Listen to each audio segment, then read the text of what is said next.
శ్రీ గురుభ్యో నమః. స్థానిక నంద్యాల మహాపట్నంలో పార్కు రోడ్డులో వెలసి ఉన్నటువంటి శ్రీ నిమిషాంబాదేవి సన్నిధానంలో మరి దేవి శరన్నవరాత్రులో భాగంగా నేటికి 7వ రోజు పూజా కార్యక్రమం పూజా కార్యక్రమం మరి పూర్తి ఉన్నది. మరి ఈ రోజున అమ్మవారు నిమిషాంబాదేవి మహాచండీస్వరూపిణిగా భక్తాదులకు దర్శనమిచ్చున్నారు. మరి భక్తులందరూ కూడా ఉదయం సాయంకాలంగా కుంకుమార్చనలో పాల్గొని మహాచండీస్వరూపిణి రూపిణి అమ్మవారి యొక్క ఆశీర్వచన కరుణా కటాక్ష వీక్షణలు మరి పొందవలసిందిగా తెలియపరుస్తున్నాము.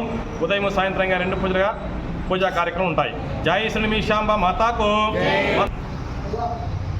జై శ్రీ నిమిషాంబ మాతాకు. స్థానిక నంద్యాల మహాపట్న వాసవులందరికీ కూడా విజ్ఞప్తి, మన నంద్యాల మహాపట్నంలో మరి అమ్మవారు నిమిషాంబాదేవి కొలువై ఉన్నారు. అమ్మవారు వచ్చేసి మరి మనము ఏదైనా సరే ధర్మబద్ధమైన కోరిక కోరుకున్నట్లయితే ఆ కోరికలన్నీ కూడా శీఘ్రంగా మరి ఒక క్షణంలో నెరవేరుస్తుందని చెప్పేసి అమ్మవారికి నిమిషాంబాదేవి అని చెప్పేసి పేరు వచ్చినది. అందువల్ల ప్రతి భక్తాదులు కూడా మీ యొక్క ధర్మబద్ధమైన కోరికలన్నీ కూడా కోరుకుంటూ మరి అమ్మవారికి మరి 16 ప్రదక్షిణలు చేసి మన కోరికను కోరుకున్నట్లయితే ఆ యొక్క అమ్మవారు మరి శీఘ్రంగా మన యొక్క కోరికలన్నీ కూడా నెరవేరుస్తుంది. ఆ తర్వాత మీ భక్తి మేరకు శక్తి మేరకు అమ్మవారికి ఒడిబియ్యం కార్యక్రమం కానీ చీరాసారి కార్యక్రమం కానీ చేయించుకుని 108 ప్రదక్షిణలు చేయవలసిందిగా తెలియపరుస్తున్నాము. ఆ విధంగా భక్తాదులందరూ కూడా ఇప్పటి వరకు కూడా చాలామంది చేసి ఉన్నారు. వారందరూ కూడా ఆలయంకి వచ్చి చెప్పి ఉన్నారు. మరి మీరు కూడా భక్తాదులందరూ కూడా వచ్చేసి అమ్మవారి దర్శనం చేసుకోవాల్సిందిగా తెలియపరుస్తున్నాము.